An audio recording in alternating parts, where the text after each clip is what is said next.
விஜய் கட்சிக்கு நீங்கள் வாக்களித்தால் அது செல்லாத ஓட்டு, அது வெற்றி பெறாது. உங்கள் வாக்குகளை வீணாக்கி விடாதீர்கள். பிஜேபிக்கு வாக்களித்தால் அது பொல்லாத ஓட்டு, அந்த ஓட்டு உங்களுடைய வாழ்க்கையை பொல்லாங்கில் தள்ளிவிடும். அந்த ஓட்டு இந்தியாவிற்கு, தமிழகத்திற்கு மிகப்பெரிய தீமையை விளைவித்துவிடும்.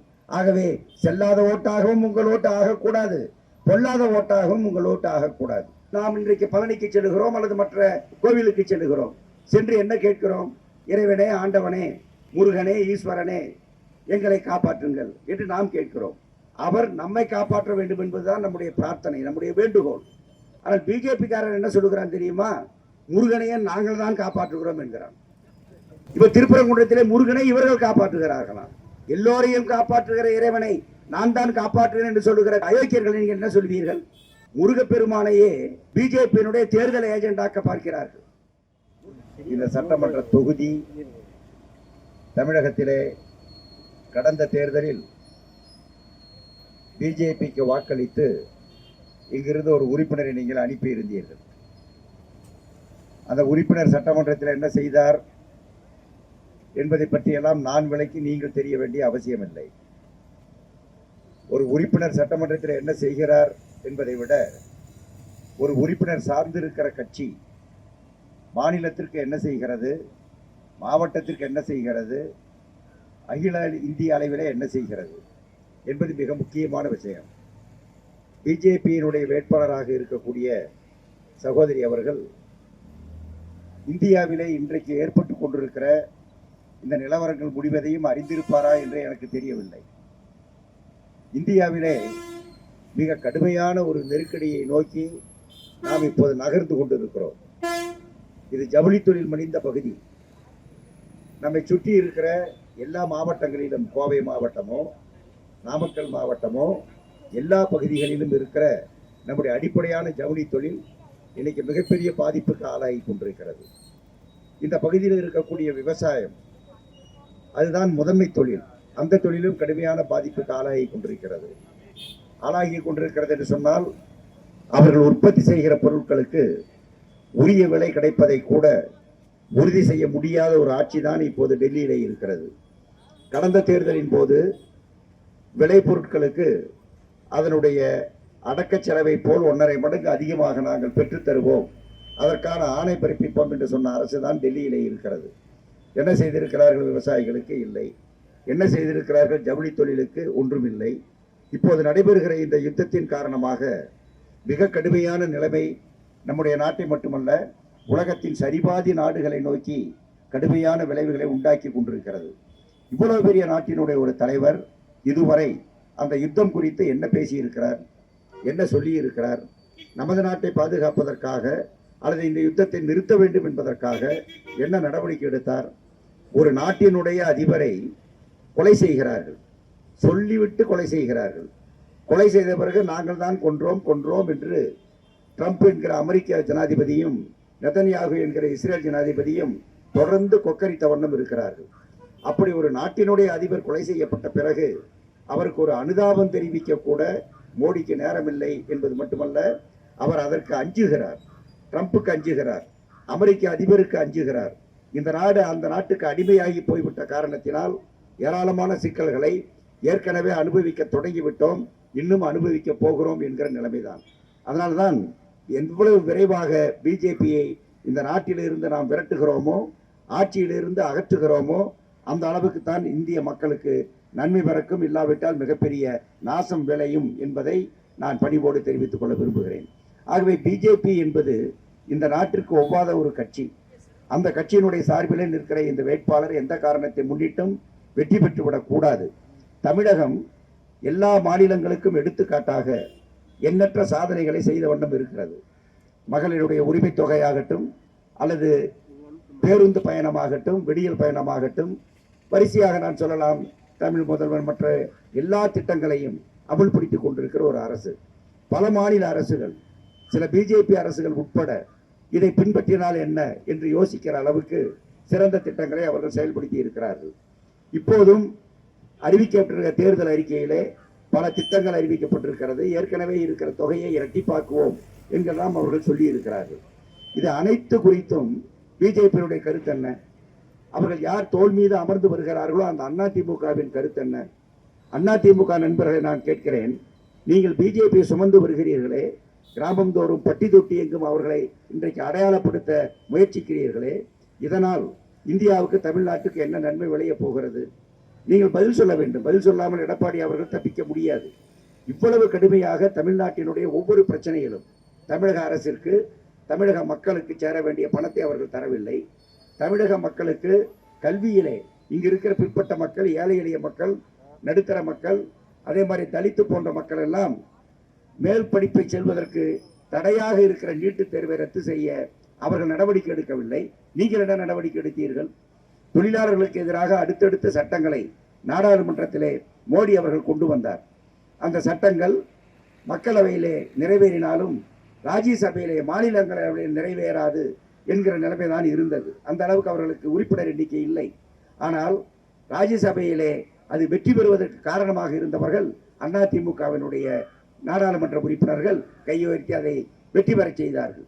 விவசாய சட்டத்திற்கு எதிராக, மோட்டார் வாகன சட்டத்திற்கு எதிராக, எல்லா சட்டங்களுக்கு எதிராகவும் நாம் போராடுகிற போது அந்த சட்டங்களை ஆதரித்து அவை வெற்றி பெறுவதற்கு காரணமாக இருந்தவர்கள், வாக்களித்து துணை நின்றவர்கள் அதிமுகவினுடைய நண்பர்கள், அந்த கட்சியை சார்ந்த நாடாளுமன்ற உறுப்பினர்கள்.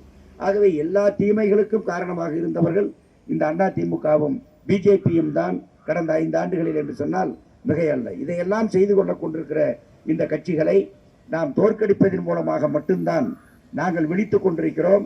ஏமாறவில்லை, ஏமாற்ற முடியாது என்று அவர்களுக்கு கொடுக்கிற எச்சரிக்கையாக இருக்கும். நாம் அளிக்கிற இந்த வாக்குகள், ஒவ்வொரு வாக்கும் எதை சாதிக்க வேண்டும், எதை அது உறுதிப்படுத்த வேண்டும்? இல்லாதவர்களுக்கு இருப்பவர்களிடமிருந்து எடுத்து கொடுக்கிற ஒரு ஆட்சி நமக்கு தேவை.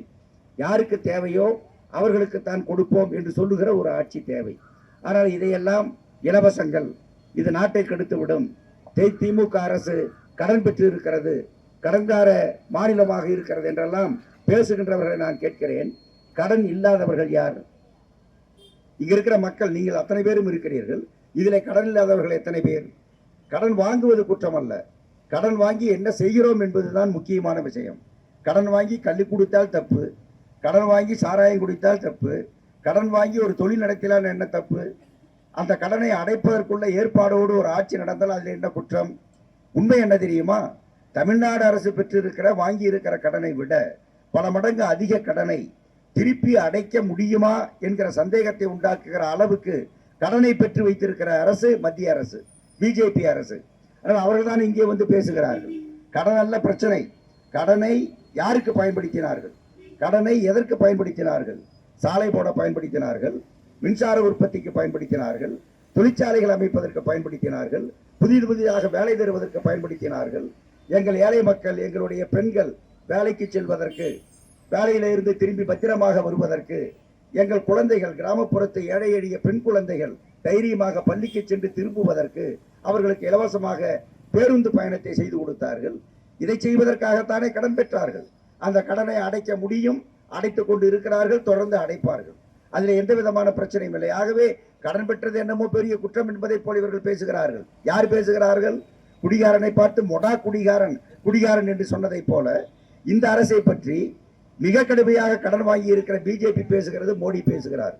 மோடியும் பிஜேபியும் வாயை திறந்தால் பொய், அதை தவிர வேறு எதற்காகவும் அவர்கள் வாயை திறப்பதில்லை. சாப்பிடுவதற்கு திறக்கிறார்கள், பொய் பேசுவதற்கு வாயை திறக்கிறார்கள். அப்படிப்பட்ட அந்த அரசு இன்றைக்கு நமக்கு எதிராக ஏராளமான அவதூறுகளை சொல்லிக் கொண்டிருக்கிறார்கள். எடப்பாடி பழனிசாமி அவர்கள் திராவிட முன்னேற்ற கழகத்தை பற்றி, முதலமைச்சரை பற்றி என்ன இன்றைக்கு பேசிக் கொண்டிருக்கிறார்? அவதூறுகள், ஏராளமான அவதூறுகள். குடும்பத்தை பற்றி, மற்றவர்களை பற்றி, தனிப்பட்ட விஷயங்களை பற்றி எல்லாம் இன்றைக்கு பேசுகிறார். ஏன் அப்படி பேச நேர்ந்திருக்கிறது? இந்த அரசை குறை சொல்லுவதற்கு என்று அவர்களுக்கு இப்போது ஒன்றுமில்லை. எதை சொல்லி குறை என்று சொல்லுவது? எதை சொல்லி இது குற்றம் என்று அவர்கள் விரல் நீட்ட முடியும்? ஆகவே முடியாத காரணத்தினாலே இப்போது இல்லாததையும் பொல்லாததையும் இப்போது புலம்பிக் கொண்டிருக்கிறார் எல்லா இடங்களிலும். ஆகவே சாதனைகளை பார்த்து நாம் வாக்களிக்க வேண்டும். மேலும் நமக்கு உரியதை செய்வதற்கு இல்ல ஒரு ஆட்சி என்பதை நாம் தீர்மானித்து வாக்களிக்க வேண்டும். இந்தியாவை கடந்த 10 ஆண்டுகளிலே சீரழித்துக் கொண்டிருக்கிற பிஜேபியும், அதை தூக்கி சுமந்து வருகிற அதிமுகவையும் நாம் தண்டிக்க வேண்டும். இன்றைக்கு நம்முடைய இந்த சட்டமன்ற தேர்தலில் தாவேகா நடிகர் விஜய் அவர்களுடைய கட்சி களத்திலே இருக்கிறது. நாங்கள் தான் எங்களுக்கும் திமுகவுக்கும் தான் போட்டி நடக்கிறது என்று அவர் பேசுகிறார். உங்களுக்கும் திமுகவுக்கும் போட்டி நடக்கிறது என்று நீங்களே சொல்லிக் கொண்டிருக்க வேண்டியதுதான். உங்களுக்கு வருகிற கூட்டம் அதே கூட்டம் தான் அடுத்த கூட்டத்திற்கு வருகிறது, அதே கூட்டம் தான் அடுத்த கூட்டத்திற்கு வருகிறது, எங்களுக்கு தெரியும். சரி, உங்கள் மீது பிரியம் இருக்கிற மக்கள், உங்கள் மீது ரசிகர்களாக இருக்கக்கூடிய இளைஞர்கள், வாலிபர்கள் உங்கள் கூட்டத்திற்கு வருகிறார்கள். எந்த வகையிலும் இது வெற்றியை நோக்கியும் செல்லாது, எந்த வகையிலும் இது உங்களுடைய பொறுப்பு தொகையை பெறுவதற்கு கூட பயன்படாது என்பது அரசியல் தெரிந்தவர்களுக்கு தெரியும். ஆனால் நீங்கள் பேசுகிறீர்கள். நான் இந்த மக்களுக்கு சொல்லுவேன், தெளிவாக புரிந்து கொள்ளுங்கள். தாவேகாவுக்கு, விஜய் கட்சிக்கு நீங்கள் வாக்களித்தால் அது செல்லாத ஓட்டு, அது வெற்றி பெறாது, பயன்படாது. உங்கள் ஓட்டை வீணாக்காதீர்கள், உங்கள் வாக்குகளை வீணாக்கி விடாதீர்கள். பிஜேபிக்கு வாக்களித்தால், இங்க நிற்கிற சகோதரிக்கு நீங்கள் வாக்களித்தால் அது பொல்லாத ஓட்டு. அந்த ஓட்டு உங்களுடைய வாழ்க்கையை பொல்லாங்கில் தள்ளிவிடும். அந்த ஓட்டு இந்தியாவிற்கு, தமிழகத்திற்கு மிகப்பெரிய தீமையை விளைவித்துவிடும். ஆகவே செல்லாத ஓட்டாகவும் உங்கள் ஓட்டு ஆகக்கூடாது, பொல்லாத ஓட்டாகவும் உங்கள் ஓட்டு ஆகக்கூடாது. நாம் வேலை செய்கிறோம், சாப்பிடுகிறோம், வேலை செய்கிறோம், வாழ்கிறோம், வேலை செய்கிறோம், உரியதை நாம் பெறுகிறோம் என்பது ஒரு பக்கம். அதுதான் நம்முடைய வாழ்க்கை. ஆனால் அவன் உனக்கு எதிரி, இவன் அவனுக்கு எதிரி, இந்த மதம் உனக்கு ஆகாது, அந்த மதம் உனக்கு ஆகாது, இந்த ஜாதி அந்த ஜாதி என்று இப்படி மோத விடுகிறக்கூடிய ஒரு கட்சியை, ஒரு ஆட்சியை நீங்கள் எப்படி பொதுவான ஒரு கட்சி என்றோ ஆட்சி என்றோ ஏற்க முடியும்? நீங்கள் எப்படி அது மக்களுக்கான இயக்கம் என்று நீங்கள் ஏற்க முடியும்? இந்து மதமா, முஸ்லீம் மதமா, எந்த மதமாக இருந்தாலும் எல்லோரும் ஒன்றாக கூடி மாமனாய் மச்சானாய் இன்றைக்கு வாழ்ந்து கொண்டிருக்கிறோமே, இந்த வாழ்க்கையிலே இடையூறு செய்ய முயற்சிக்கிற இந்த கட்சியையும் நாம் எப்படி ஏற்க முடியும்? மக்கள் ஒருவரை ஒருவர் அடித்து மோதிக்கொண்டு அமைதியற்ற நிலைமை இருக்குமானால் அங்கே வளர்ச்சி என்பதற்கு என்ன பொருள் இருக்க முடியும்? வளர்ச்சியே நடக்காது. ஆகவேதான் மத வெறி பிடித்த ஆட்சி. மதத்தை மக்கள் பின்பற்றுகிறார்கள், ஒவ்வொரு மதத்தை ஒவ்வொரு மக்கள் பின்பற்றுகிறார், அது அவருடைய விருப்பம், அது அவர்களுடைய சொந்த விஷயம். ஆனால் இந்த மதத்திற்கு எதிராக அந்த மதத்தை, அந்த மதத்திற்கு எதிராக இந்த மதத்தை என்று மோத விடுவது, வெறுப்பு பேச்சை பேசுவது, அவர்களை சண்டைக்காரர்களாக மாற்றுவது என்று செய்தால், ஆயிரக்கணக்கான மக்கள் கொன்று குவிக்கப்படுவதை நீங்கள் செய்து கொண்டிருந்தால் என்ன முன்னேற்றம் இங்கே வரும்? வடக்கே ராமர் கோயில் என்று மக்களை ஏமாற்றிக் கொண்டிருந்தார்கள். தெற்கே இப்போது தமிழகத்திலே, குறிப்பாக தென்னிந்தியாவிலே, கேரளத்திலும் தமிழகத்திலும் பிஜேபி ஒரு தொகுதியும் பெற முடியவில்லை, வெற்றி பெற முடியவில்லை நாடாளுமன்றத்திலே. ஆகவே அவர்களுக்கு அளவு கடந்த ஆத்திரம், அளவு கடந்த கோபம். தென்னிந்தியாவிலே நம்மை தொடர்ந்து ஒதுக்கி கொண்டிருக்கிறார்களே, எதை செய்தாவது நாம் இங்கே கால் ஊன்ற வேண்டும் என்பதற்காக அவர்கள் வந்து கொண்டிருக்கிறார்கள். அதை மனதில் வைத்துக் கொண்டுதான் திருப்பரங்குன்றம், உங்களுக்கு தெரியும், நம்முடைய பழனி முருகனுடைய அறுபடை வீடுகளிலே முக்கியமான ஒரு வீடு. அங்கே முருகன் கோவில் இருக்கிறது, ஆலயம் இருக்கிறது. அந்த மலைக்கு மேலே, அந்த குன்றுக்கு மேலே அங்கே ஒரு முஸ்லிம்களுக்கு சொந்தமான ஒரு இதுவும் இருக்கிறது. இந்த பக்கம் நாம் விளக்கு ஏற்றுகிற தீபத்தின் போது நாம் விளக்கேற்றக்கூடிய ஒரு இடமும் இருக்கிறது, தீபம் ஏற்றக்கூடிய இடமும் இருக்கிறது. இது நூற்றுக்கணக்கான ஆண்டுகளாக, ஆயிரக்கணக்கான ஆண்டுகளாக இது தொடர்ந்து நடந்த வண்ணம் இருக்கிறது. ஆனால் திடீரென்று ஒரு நாள் அங்கே அந்த இடத்தில் நீங்கள் தீபம் ஏற்றக்கூடாது, இந்த இடத்தில் தான் தீபம் ஏற்ற வேண்டும் என்று ஒரு கலவரத்தை தூண்டுகிறார்கள், ஒரு பிரச்சனையை கிளப்புகிறார்கள். நாம் இன்றைக்கு பழனிக்கு செல்கிறோம் அல்லது மற்ற கோவிலுக்கு செல்கிறோம், சென்று என்ன கேட்கிறோம்? இறைவனே, ஆண்டவனே, முருகனே, ஈஸ்வரனே, எங்களை காப்பாற்றுங்கள் என்று நாம் கேட்கிறோம். அவர் நம்மை காப்பாற்ற வேண்டும் என்பதுதான் நம்முடைய பிரார்த்தனை, நம்முடைய வேண்டுகோள். அவர்தான் பெரியவர். நாம் அவரிடமிருந்து சென்று எங்களை காப்பாற்றுங்கள் என்று கேட்கிறோம். ஆனால் பிஜேபிக்காரர் என்ன சொல்லுகிறான் தெரியுமா? முருகனையே நாங்கள் தான் காப்பாற்றுகிறோம் என்கிறான். இப்ப திருப்பரங்குன்றத்திலே முருகனை இவர்கள் காப்பாற்றுகிறார்களாம், அங்கே அயோத்தியில ராமரை இவர்கள் காப்பாற்றுகிறார்களாம். எல்லோரையும் காப்பாற்றுகிற இறைவனை நான் தான் காப்பாற்றுகிறேன் என்று சொல்லுகிற கபோதிகளை சொல்லக்கூடிய அயோக்கியர்களை நீங்கள் என்ன சொல்வீர்கள்? முருகப்பெருமானையே பிஜேபியினுடைய தேர்தல் ஏஜெண்டாக்க பார்க்கிறார்கள். முருகன் எல்லோருக்கும் பொதுவானவர், யாம் இருக்க பயமேன் என்று ஒவ்வொருவருக்கும் நம்பிக்கை கொடுத்துட்டு இருக்கிற அந்த தெய்வம் இப்போது எங்களால் தான் காப்பாற்றப்படுகிறது என்று சொல்லுகிற அந்த கயவர்களை நீங்கள் எப்படி மன்னிக்க முடியும்? இன்றைக்கு நீங்கள் அதே மதுரையிலே, திருப்பரங்குன்றத்திலே பிரம்மாண்டமான விழா ஒவ்வொரு ஏப்ரல் மாதமும் நடக்கும். பல லட்சக்கணக்கான மக்கள் வருவார்கள் தினந்தோறும். என்ன விழா? சித்திரை திருவிழா. அழகர் பெருமாள் தன்னுடைய தங்கை திருமணத்திற்காக வருவார், குதிரை ஏறி வருவார். அவர் வந்து சேருவதற்குள்ளாக தாலி கட்டி முடித்து விடுவார்கள். தகவல் கிடைத்தவுடன் அவர் கோபித்துக் கொண்டு திரும்பி போவார். இதுதான் விழா. இந்த விழா வைகை ஆற்றில் அவர் இறங்கக்கூடிய அந்த விழாவை காண்பதற்கு லட்சக்கணக்கான மக்கள் கூடுவார்கள். பல்லாயிரக்கணக்கான ஆண்டுகளாக அது நடந்த வண்ணம் இருக்கிறது. ஆனால் ஒரு சிறு சம்பவம் கூட நடந்தது கிடையாது. ஒரு சிறு மோதல் கூட நடந்தது கிடையாது. எந்த கலவரமும் நடந்தது கிடையாது. எல்லா மதத்தவர்களும் வருவார்கள், எல்லா மதத்தவர்களும் பார்ப்பார்கள், எல்லா மதத்தவர்களும் அமைதியாக பங்கெடுத்து விட்டு திரும்பி செல்வார்கள். அதுதான் சித்திரை திருவிழா, அதுதான் ஒரு மத திருவிழா. ஆனால் விநாயகர் சதுர்த்தி என்கிற பெயரிலே ஆண்டுதோறும் இவர்கள் கொண்டாடுகிற போது என்ன நடக்கிறது? எங்கெல்லாம் இவர்கள் விநாயகர் எடுக்கிறார்களோ அங்கெல்லாம் தகராறு, அங்கெல்லாம் சண்டை, அங்கெல்லாம் பிரச்சனை. ஆகவே மதத்திற்கான அந்த மரியாதையோடு நடக்கிற விழா என்றால் அங்கே தகராறு இருக்காது. தகராறு உண்டாக்கக்கூடிய ஒரு மத பிரச்சனை என்றால் அது அரசியலுக்கு செய்யப்படுகிறது என்று பொருள். அந்த அரசியலுக்காக கடவுளை பயன்படுத்துகின்றவர்கள், அரசியலுக்காக கடவுளை வியாபார பொருளாக்கக்கூடியவர்கள் தான் பிஜேபி காரர்கள். எந்த காரணத்தை முன்னிட்டும் அவர்களை நாம் அனுமதித்து விடக் கூடாது. இந்த தமிழ் மண்ணிலே அனுமதிக்க கூடாது என்று சொல்வது சட்டமன்ற பிரச்சனையோடு மட்டுமல்ல. பிஜேபி இன்றைக்கு கனவு காண்பது என்ன தெரியுமா? தமிழகத்திலே நாம் கொஞ்சம் சட்டமன்ற உறுப்பினர்களை பெற்றுவிட்டால் ராஜ்யசபைக்கு எடப்பாடியினுடைய தயவால் ஒரு ஆளை அனுப்பலாம், ஒரு நாடாளுமன்ற உறுப்பினர் தேர்ந்தெடுத்து அனுப்பலாம் என்று அவர்கள் கருதி கொண்டிருக்கிறார்கள். ராஜ்யசபையில் அவர்களுக்கு இன்றைக்கு பெரும்பான்மை இல்லை. அங்கேயும் அவர்கள் பெரும்பான்மை பெற்றுவிட்டால் எல்லா சட்டங்களையும் மூர்க்கத்தனமாக நிறைவேற்றுவார்கள், இந்த மக்களை நாசப்படுத்தி விடுவார்கள். ஆகவே அவர்கள் ராஜ்யசபைக்கு போவதற்கான வாய்ப்பையும் இந்த சட்டமன்ற தேர்தலில் நாம் கொடுத்து விடக் கூடாது.